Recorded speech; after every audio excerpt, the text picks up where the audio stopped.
TV अखबार के चेहरे पर डर साफ दिख रहा है। सोचिए, बहुजन समाज का डर अब टीवी अखबार को सताने लगा है और जिस तरह से उसकी विश्वसनीयता खत्म हुई है, जिस तरह से बहुजनों ने, किसानों ने, इस देश की 90% आबादी ने टीवी अखबार को दरकिनार कर दिया है। उनको मनु मीडिया, गोदी मीडिया, जातिवादी मीडिया, झूठा मीडिया, चाटुकार मीडिया, न जाने क्या क्या नाम दिया लोगों ने, उसका असर दिखने लगा है।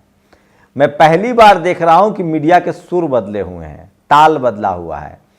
कोई 5 राज्यों में बीजेपी को अभी भी जिता रहा है तो कोई कांग्रेस को जिता रहा है। अभी भी ये बहुजन समाज के साथ नहीं हुआ है, ये बहुजनों की बात नहीं करेगा। कांग्रेस के खिलाफ बीजेपी, बीजेपी के खिलाफ कांग्रेस, लेकिन अब ये धीरे धीरे सरकार के साथ तो नहीं दिखने की कोशिश कर रहा है। क्या ये साख बचाने की तैयारी है? जी हाँ, बिल्कुल। आप एग्जिट पोल के बहाने अगर टीवी देख रहे हैं तो ये टीवी आपको ठग रहा है, ये झूठ फैला रहा है। आपको उसको सिर्फ अपने बिजनेस से मतलब है, इसको सच्चाई से कोई लेना देना नहीं है। इस वीडियो में मैं बताऊंगा कि 2024 में अगर एग्जिट पोल सही हुआ तो 2024 में मोदी का जाना तय है। अगर एग्जिट पोल गलत हुआ तो 2024 में मोदी का आ सकते हैं मोदी, लेकिन उसके लिए एक शर्त है। शर्त यह है कि बहुजन दलों में टूट फूट करनी पड़ेगी, ऐसे तो नहीं आएंगे मोदी। रही बात कांग्रेस की, तो कांग्रेस की क्या हालत होगी? 2018 वाली हालत होगी। और सबसे बड़ी इंटरेस्टिंग है कि ये जो मनु मीडिया है उसका डर साफ साफ दिखने लगा है। नमस्कार, मैं शंभू कुमार सिंह और आप देख रहे हैं नेशनल दस्तक। सोचिए, मैंने आज सारे मनुवादी मीडिया को देखा, उसके एग्जिट पोल को देखा कि ये कर क्या रहा है। ये इतना बड़ा झूठा चैनल सब है, इतना अफवाहबाज है, धोखेबाज है। सोचिए, कोई भी चैनल न तो बीजेपी को जिता रहा है न कांग्रेस को जिता रहा है। मध्य प्रदेश में कांग्रेस को भी उतनी ही सीट दे रहे हैं जितनी बीजेपी को सीट दे रहे हैं। 230 सीटें हैं, कोई 115 बीजेपी को दे रहा है, कोई 115 कांग्रेस को दे रहा है, ताकि कल जब चुनाव में बीजेपी जीते या कांग्रेस जीते तो इनके पेट पर लात ना पड़े और लोग इनको और गाली न दें। मीडिया की मजबूरी हो गई। अगर ये बीजेपी करेंगे तो इनका रहा सहा दर्शक भी भाग जाएगा। बहुजन पहले ही छोड़ चुका है। आज कुछ कांग्रेसी, जो ये मैं नहीं कह रहा हूँ, ये देखिए न्यूज़ 24 का एक स्टैटिक्स देखिए। इस चैनल में ये नहीं बता रहा, ये चैनल एक तो ये मनुवादियों का अड्डा है। ये भी आप किसी गफलत में मत रहिए। राजीव शुक्ला का चैनल है, वो भले कांग्रेसी नेता है लेकिन मनुवादियों का अड्डा है। सोचिए, ये SC ST OBC के वोट परसेंटेज दिखा रहा है कि किसने कहाँ दिया, लेकिन अन्य मतलब सवर्णों का वोट नहीं दिखा रहा है। तो एक तो इन लोग की बेईमानी है। लेकिन ये बात तय है कि SC ST OBC और किसान कम्युनिटी ने चैनल देखना बंद कर दिया है।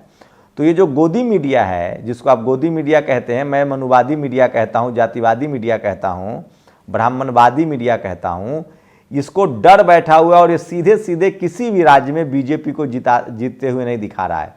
2 सीटें, 4 सीटें, 5 सीटें, कहीं बीजेपी की ज़्यादा, कहीं कांग्रेस का कम, कहीं कांग्रेस की ज़्यादा, कहीं बीजेपी का दम। इस फर्जी एग्जिट पोल से आप सावधान रहिए, इसका कोई लेना देना नहीं है। मैं अभी भी कह रहा हूँ, मिजोरम में जहाँ ट्राइबलों की सरकार बनेगी, छत्तीसगढ़, राजस्थान, मध्य प्रदेश में ट्रायंगुलर है मुकाबला। बहुजन समाज में बहुत जागरूकता आई है। छत्तीसगढ़ में गोंडवाना और BSP का गठबंधन है। 10 से 15 सीटें अगर नुकसान हो गया तो दोनों दल फंस जाएंगे। मध्य प्रदेश में भी मैं बताऊंगा, लेकिन सबसे पहले मैं टीवी अखबार पर आ रहा हूं। टीवी अखबार का डर साफ दिखाई दे रहा है। डर के थर थर कांप रहे हैं। इनको लगता है कि अपना बिजनेस चौपट हो रहा है। इनको कि देश से कोई मतलब नहीं है, सच्चाई से कोई मतलब नहीं है। अपना बिजनेस बनाए रखना चाहते हैं और इसीलिए चाहते हैं कि अब प्रो बीजेपी न दिखा जाए, क्योंकि 90-95% लोगों ने इनको दिखना बंद कर दिया है। तो ये थोड़ा सा बीजेपी के विरोध में दिखा रहे हैं, लेकिन इनकी हिम्मत तो है नहीं कि ये सही बात बताएंगे। ये तो बता नहीं सकते कि बीजेपी हार रही है 5 राज्य। अब तो खैर एग्जिट पोल है। ओपिनियन पोल के दौरान इन मनुवादी मीडिया को देखा आपने, एक भी मीडिया नहीं कह रहा था कि बीजेपी हार रही है। ओपिनियन पोल चुनाव से पहले होते हैं, जिससे हवा बनाई जाती है। एग्जिट पोल तो चुनाव के बाद होता है। अगर ये मनुवादी मीडिया आप दिखा भी दे कि बीजेपी जीत रही तो क्या फर्क पड़ना है, वोटिंग तो हो चुकी है। फर्क यही पड़ना है कि थोड़ा माहौल बनाया जाएगा, जैसे लोकसभा चुनाव में कैसे होता है। EVM का अगर खेल है तो थोड़ा माहौल बना दिया जाए। तो अभी तो ये माहौल भी नहीं बनाएंगे। तो सोचिए कि ये मनुवादी मीडिया जो है वो पूरी तरह से फंस चुकी है। इनका डर समा गया है और ये चाहते हैं कि किसी तरह से 95% लोग फिर से इसको देखना शुरू कर दें। सोशल मीडिया इनसे ज़्यादा, टेलीविज़न चैनल से ज़्यादा तो लोग सोशल मीडिया देख रहे हैं। सोशल मीडिया पर जो लोग अभी लाइव कर रहे हैं उनके 15,000, 20,000, 25,000 लाइव दर्शक देख रहे हैं, और इन तमाम गोदी चैनल को, मनुवादी चैनल को 4,000, 5,000 लोग देख रहे हैं। और सोचिए इनकी इतनी बेईमानी है कि कहीं बीजेपी को जीतते हुए दिखा रहे हैं 5 सीटों से, तो उसी राज्य, मतलब ये कह नहीं रही है साफ साफ, कोई भी चैनल नहीं कह रहा है कि कहाँ बीजेपी जीत रही, कहाँ कांग्रेस जीत रही है। ये अपने सर्वे में 50-50, मतलब बीजेपी भी जीत सकती है, कांग्रेस भी जीत सकती है। राजस्थान में कांग्रेस भी जीत सकती है, बीजेपी भी जीत सकती है। छत्तीसगढ़ में कांग्रेस भी जीत सकती है, बीजेपी भी जीत सकती है। मध्य प्रदेश में कांग्रेस भी जीत सकती है, बीजेपी भी जीत सकती है। तेलंगाना में केसीआर भी जीत सकता है, कांग्रेस भी जीत सकती है। तो ये जो मनुवादी मीडिया है ये सिर्फ और सिर्फ अपने दर्शकों को नाराज नहीं करना चाहता। ये चाहता है सवर्ण दर्शक जो है वो बना रहे, लेकिन ये चाहता है कि बहुजन, SC, ST, OBC और किसान जो है वो भी इसके साथ जुड़ जाएं। इसीलिए इस बार ये बैलेंस करके दिखा रहा है। इसका मतलब है कि ये झूठा लोग हैं, इनको मत देखिए, इनका बहिष्कार कीजिए, क्योंकि ओपिनियन पोल के दौरान इन सब ने बीजेपी के लिए कैंपेन किया था। जैसे सवर्ण सोशल मीडिया कैंपेनर जो है वो कांग्रेस के लिए कैंपेन कर रहे थे, उसी तरह से जो ये टीवी अखबार है ये बीजेपी के लिए कैंपेन कर रहा था। अगर ये लोग सही रिपोर्टिंग करते तो Sapa, Basapa, RJD, JDU, Congress, BJP सबकी रैली दिखाते। तो ये डर गए हैं, इनका बहिष्कार जारी रखिए, तो हो सकता है इनमें सुधार हो। इनका डर अच्छा लग रहा है मुझे देखकर, और देर सवेर इनको देखिए मत। मैं अभी भी कह रहा हूं, आप दर्शक मत बनिए। जब तक दलित, पिछड़े, आदिवासी, किसान समाज के लोग एंकर ना हो, रिपोर्टर ना हो, मीडिया मालिक ना हो, संपादक ना हो, जिनकी 10-10 करोड़ सालाना सैलरी है, तब तक इन टीवी अखबार को मत देखिए। ये चाहते हैं कि आप टिकट कटाकर इनके अपने इंटरनेट खर्चा करके, अपना केबल का पैसा दे करके इनका चैनल देखिए और ये मजा मारेंगे। ओपिनियन पोल के दौरान ये सारे चैनल बीजेपी को जिता रहे थे।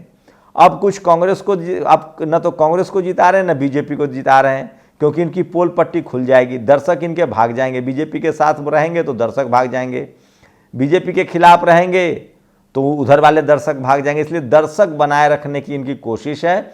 इनका ओपिनियन पोल हवा बनाने की कोशिश होती है बीजेपी के पक्ष में, और एग्जिट पोल दर्शक बनाए रखने की कोशिश है। होगा क्या? होगा ये जो सुन लीजिए आप लोग। 2018 में कांग्रेस 4 राज्य जीत के आई थी, कर्नाटक, छत्तीसगढ़, राजस्थान, मध्य प्रदेश, और इन चारों राज्यों में बीजेपी की सरकार थी। उसके बाद कर्नाटक और मध्य प्रदेश तो बीजेपी, कांग्रेस चला नहीं पाई, वो कब कांग्रेस वाले बीजेपी में चले गए। छत्तीसगढ़ भूपेश बघेल ने बचा लिया किसी तरह से 5 साल, क्योंकि दलित, पिछड़े, आदिवासी ज़्यादा विधायक थे। गहलोत ने भी राजस्थान बचा लिया किसी तरह से, 5 साल पूरे किए। मैं फिर कह रहा हूँ 2018 में कांग्रेस जीती थी और 2019 में मोदी जी आ गए थे। अगर इस बार 5 राज्यों में कांग्रेस जीती तो 2024 में फिर मोदी अकेले दम पर चुनाव जीतने की कोशिश करेगा। बीजेपी को 2024 में हराने का एक ही शर्त है, इंडिया गठबंधन, बहुजन दलों का गठबंधन। बगैर बहुजन दलों के गठबंधन के कांग्रेस की हैसियत नहीं है कि वो बीजेपी को हरा दे। इसलिए बीजेपी चाहेगी कि 5 राज्य कांग्रेस जीत जाए और 2023 में वो फिर अकेले चुनाव लड़े और गठबंधन टूट जाए, इंडिया गठबंधन, और बीजेपी जीत जाए। तो बीजेपी को डर लगता है सिर्फ इंडिया गठबंधन से। Sapa, Basapa, RJD, JDU, DMK, Nitish Kumar, Tejashwi Yadav, Mayawati ji, Akhilesh, ये सब अगर एकजुट हो गए तो इनका बोरिया बिस्तर बन जाएगा। अब अगर बीजेपी जीतती है तो गठबंधन बहुत तगड़े वाला होगा। ये तो तय है कि खड़गे अब गठबंधन करेंगे, क्योंकि अभी तक कांग्रेस के सवर्ण नेता गठबंधन के पक्ष में नहीं रहते। वो चाहते हैं कि कांग्रेस के जितने आचार्य प्रमोद को देखिए, कांग्रेस के जो सवर्ण नेता है वो भी चाहते हैं अंदर से कि बीजेपी जीते और हम विपक्ष में रहे, या हम सत्ता में रहे, बीजेपी विपक्ष में रहे। बहुजन नहीं आ पाए। अब अगर कांग्रेस हार जाती है तब तो गठबंधन पक्का बनेगा, इंडिया गठबंधन, फिर तो बीजेपी की खैर नहीं है 2024 में। अगर कांग्रेस जीत जाती है तो बीजेपी 2019 में कांग्रेस जो है गठबंधन करेगी नहीं, अपने दम पर लड़ेगी, फिर लेना का देना हो जाएगा, क्योंकि कांग्रेस को मुस्लिम सपोर्ट कर रहे हैं। मुस्लिम समाज के लोग जिस दिन हट गए, ओवैसी बड़े फैक्टर होंगे 2024 में। अगर वो गठबंधन में आते हैं तो उस तरफ पलड़ा भारी हो जाएगा। अगर बीजेपी जीत जाती है इन 5 राज्यों में से 2-3 राज्य भी, तो कांग्रेस बैकफुट पर होगी, गठबंधन करने के लिए मजबूर होगी, गठबंधन करेगी, बहुजनों का बड़ा फायदा है। वहीं अगर इस चुनाव में कांग्रेस हारती है तो एक घाटा होगा, बीजेपी धर्म की राजनीति को और तेज करेगी, राम मंदिर के नाम पर 2024 का चुनाव लड़ेगी और SC ST सोशल जस्टिस के जो अवधारणा है, जो राजनीति है, पॉलिटिक्स है, वो कमज़ोर पड़ेगी। लेकिन अगर मामला जो मेरे हिसाब से हुआ, अगर 10 से 15 सीटें BSP और गोंडवाना ने छत्तीसगढ़ में निकाल लिए 10 से 15 सीटें, मध्य प्रदेश में सपा, बसपा और आज़ाद समाज पार्टी मिलकर 10-15 सीटें निकाल लेते हैं, राजस्थान में हनुमान बेनीवाल, चंद्रशेखर निकाल लेते हैं, BSP निकाल लेती है 10 सीटें, अगर तेलंगाना में सीटें निकाल लेती है, इसका मतलब बहुजन जागरूकता आई है, बहुजन समाज के लोग जागरूक हुए हैं और वो कांग्रेस BJP के तरफ भी विकल्प देख रहे हैं। और इससे अच्छा कुछ भी नहीं होगा, इससे शानदार कुछ भी नहीं होगा। कांग्रेस जीतती है तो भी OBC का मुद्दा आगे बढ़ेगा, अगर ट्रायंगुलर मुकाबला होता है तो भी मुद्दा आगे बढ़ेगा। अगर BJP जीत जाती है तो धर्म की राजनीति अपने चरम पर होगी, लेकिन 2024 का चुनाव BJP हार जाएगी क्योंकि कांग्रेस बैकफुट पर रहेगी।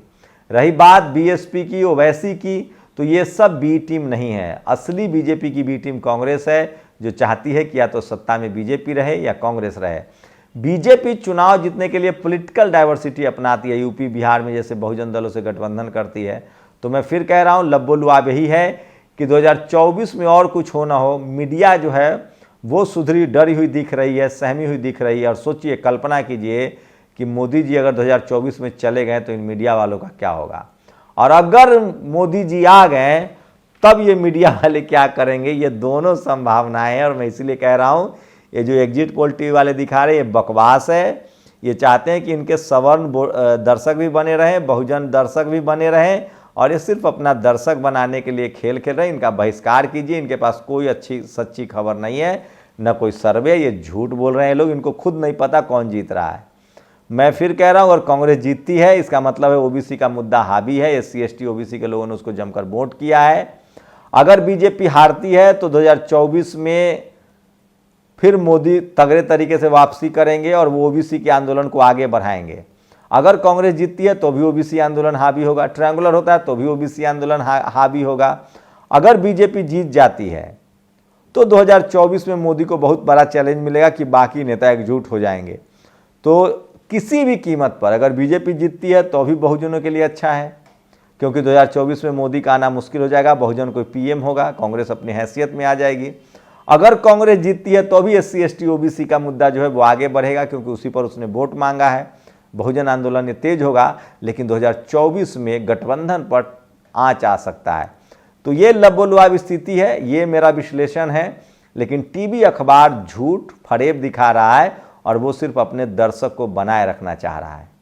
आप लोग अपनी प्रतिक्रिया जरूर दीजिए, मेरे विश्लेषण पर आपकी क्या राय है। लेकिन मुझे गोदी मीडिया, मनुवादी मीडिया का डर अच्छा लग रहा है। लेकिन इसका बहिष्कार तब तक कीजिए जब तक यहाँ कोई एंकर, संपादक, पत्रकार बहुजन किसान समाज के ना हो। ये लोग बहुत फर्जी हैं, झूठे हैं, जातिवादी हैं, मनुवादी हैं, चटुकार भी हैं, और ये सब के सब सत्ता के ब्रोकर हैं, जनता के पक्ष में। इसलिए एक किसी कवि ने कहा है, मीडिया को कहाँ जनता के लिए मोमबत्ती होना था, मैं उनका नाम भूल रहा हूँ, मीडिया को कहाँ जनता के लिए मोमबत्ती होना था, ये मनुवादी मीडिया सरकार के लिए अगरबत्ती हो गया। अगरबत्ती मतलब समझ रहे हैं ना। शुक्रिया। नेशनल दस्तक की आपसे गुजारिश है कि अगर इसको बचाना चाहते हैं तो नेशनल दस्तक को सब्सक्राइब करने के लिए रेड कलर के सब्सक्राइब बटन को दबाएं, फिर बेल आइकन की घंटी दबाएं। नेशनल दस्तक को बचाने के लिए बहुत जरूरी है कि हर खबर को शेयर करें, लाइक करें, कमेंट जरूर करें।